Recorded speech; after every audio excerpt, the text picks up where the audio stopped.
अब हम लोग देखेंगे ऑपरेटिंग प्रॉफिट रेशियो कैसे निकाला जाएगा। ऑपरेटिंग प्रॉफिट रेशियो को बोलते हैं परिचालन लाभ अनुपात। ऑपरेटिंग प्रॉफिट रेशियो निकालने का दो फार्मूला है, जिसमें से पहले फार्मूले की बात करें तो ये आपका लिखा गया है, जिसका फार्मूला है operating profit ratio is equal to operating profit divide by revenue from operation into 100।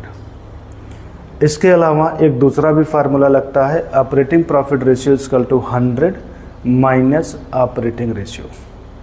ये फार्मूला क्यों यूज होता है, उसका रीजन आप समझिएगा। कोई भी बिजनेस हो, उस बिजनेस को जो फाइनली प्रॉफिट होता है वो अपने आप में 100% होता है, और बिजनेस को जो फाइनली प्रॉफिट होता है वो प्रॉफिट आता कैसे है, तो बिजनेस के जितने भी एक्सपेंसेज हैं उन सारे एक्सपेंस को माइनस करने के बाद जाके वो प्रॉफिट आता है।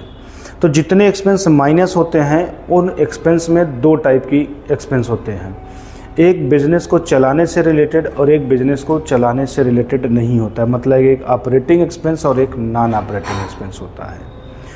ऑपरेटिंग एक्सपेंस को बिजनेस की इनकम से माइनस करने के बाद जो प्रॉफिट आता है वो ऑपरेटिंग प्रॉफिट कहलाता है, और उसी को रख के सॉल्व करते हैं तो ऑपरेटिंग रेशियो आता है। कहने का मतलब जो फर्म की प्रॉफिट है उसमें से अगर हम ऑपरेटिंग रेशियो को बाहर कर दें तो बचा हुआ जो हमारा होगा वो ऑपरेटिंग प्रॉफिट रेशियो हो जाएगा। आगे देखते हैं, ऑपरेटिंग प्रॉफिट अगर निकालना है तो कैसे निकाला जाएगा। तो operating profit ratio, operating profit निकालने के लिए देखेंगे दो साइड में फार्मूले लिखे गए। तो ये दोनों फार्मूले क्यों लिखे गए, उसका रीज़न है, एक तो हम ट्रेडिंग अकाउंट जब बनाते हैं तो ट्रेडिंग अकाउंट में ग्रॉस प्रॉफिट आता है, उस ग्रॉस प्रॉफिट से हम लोग ऑपरेटिंग प्रॉफिट की तरफ चलते हैं तो ऑपरेटिंग प्रॉफिट पा जाते हैं। दूसरा, नेट प्रॉफिट।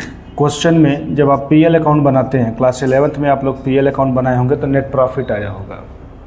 जब क्वेश्चन में नेट प्रॉफिट दिया रहता है तब ऑपरेटिंग की तरफ आने के लिए इस तरीके से फार्मूला लगाते हैं।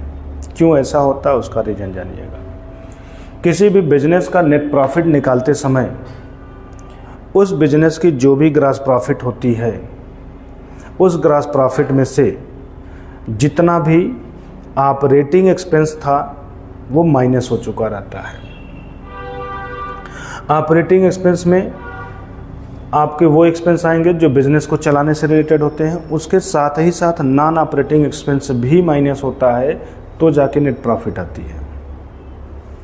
जब आपका नेट प्रॉफिट आया तो ये बोला जाएगा कि ऑपरेटिंग एक्सपेंस भी माइनस हो चुका है प्लस नॉन ऑपरेटिंग एक्सपेंस भी माइनस हो चुका है। ये दोनों माइनस करने के बाद आपका आया है नेट प्रॉफिट। जबकि आपको क्या चाहिए, ऑपरेटिंग प्रॉफिट चाहिए। ऑपरेटिंग प्रॉफिट का मतलब जो भी बिजनेस ने कमाया है उसमें से सिर्फ वही खर्चे माइनस करिए जो बिजनेस को चलाने से रिलेटेड है। बिजनेस की इनकम से बिजनेस को चलाने से रिलेटेड एक्सपेंस को माइनस कर दीजिए तो जो प्रॉफिट बचेगा वही प्रॉफिट ऑपरेटिंग प्रॉफिट कहलाएगा। जबकि अभी अभी आपने सुना कि नेट प्रॉफिट निकाला जाता है जब तो बिजनेस की टोटल इनकम से बिजनेस को चलाने से रिलेटेड एक्सपेंस प्लस बिजनेस को न चलाने से रिलेटेड भी जो एक्सपेंस होते हैं वो दोनों एक्सपेंस को माइनस करने के बाद नेट प्रॉफिट आता है। तो अगर क्वेश्चन में नेट प्रॉफिट दिया है तो इसका मतलब वो net profit non operating expense को माइनस करने के बाद का है। तो अगर हम नेट प्रॉफिट में नॉन ऑपरेटिंग एक्सपेंस को ऐड कर दें तो हम पहुंच जाएंगे वहां पे जो कि ऑपरेटिंग प्रॉफिट होगा।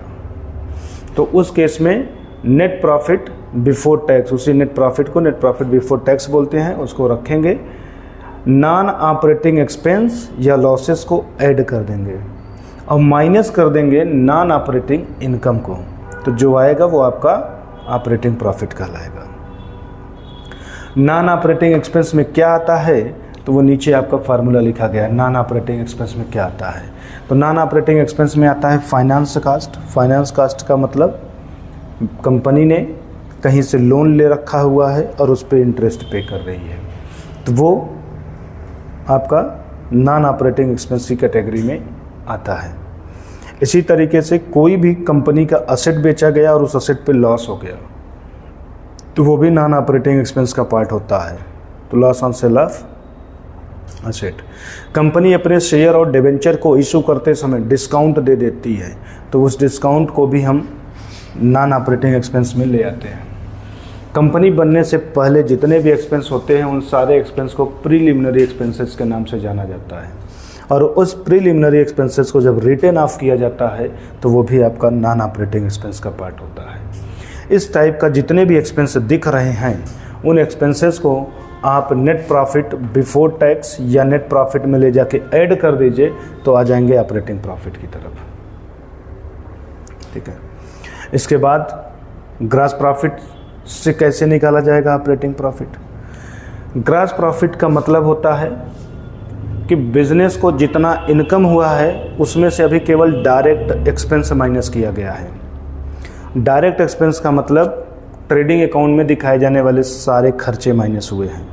पीएल अकाउंट के एक्सपेंस अभी माइनस नहीं है। तो जब पीएल अकाउंट में आप आते हैं तो पीएल अकाउंट में दो टाइप के एक्सपेंस होते हैं, एक नॉन ऑपरेटिंग और एक ऑपरेटिंग। ग्रॉस प्रॉफिट में से ऑपरेटिंग एक्सपेंस जो आपके होंगे उनको अगर आप माइनस कर दीजिए तो आप ऑपरेटिंग प्रॉफिट की तरफ पहुंचेंगे। जैसे यहाँ ग्रॉस प्रॉफिट है, अदर ऑपरेटिंग इनकम को ऐड करते हैं, मतलब बिजनेस में अगर बिजनेस को चला करके कोई इनकम दिखा रहा है तो उसको ऐड कर दीजिए, और अदर ऑपरेटिंग एक्सपेंसेस जो हैं उनको लेस कर देते हैं। एग्जाम्पल के रूप में जैसे आपके बिजनेस क्वेश्चन में लिखा है कमीशन रिसीव्ड, तो कमीशन रिसीव्ड आपका अदर ऑपरेटिंग इनकम में आता है, तो ग्रॉस प्रॉफिट में ऐड कर दीजिए। क्वेश्चन में आपके सैलरी वगैरह इस टाइप का दिया, सैलरी एडवर्टीजमेंट ये सब, तो उनको माइनस कर दीजिए। जो वैल्यू आएगी वो आपकी ऑपरेटिंग प्रॉफिट कहलाएगा। तो इस तरीके से आप ऑपरेटिंग प्रॉफिट निकाल लेंगे। अगर क्वेश्चन में नेट प्रॉफिट दिया है तो इस फार्मूले को लगा करके, और क्वेश्चन में ग्रॉस प्रॉफिट दिया है तो इस फार्मूले को लगा करके। इन दोनों को याद करके रखेंगे, क्योंकि क्वेश्चन में कभी कभी ग्रॉस प्रॉफिट देता है तो ऑपरेटिंग प्रॉफिट निकालना पड़ता है, कभी कभी नेट प्रॉफिट देता है तो ऑपरेटिंग प्रॉफिट निकालना पड़ता है। ये रख करके आप सॉल्व कर देंगे तो ऑपरेटिंग प्रॉफिट रेशियो निकल जाएगा। तो इस फार्मूले को नोट कर लीजिए।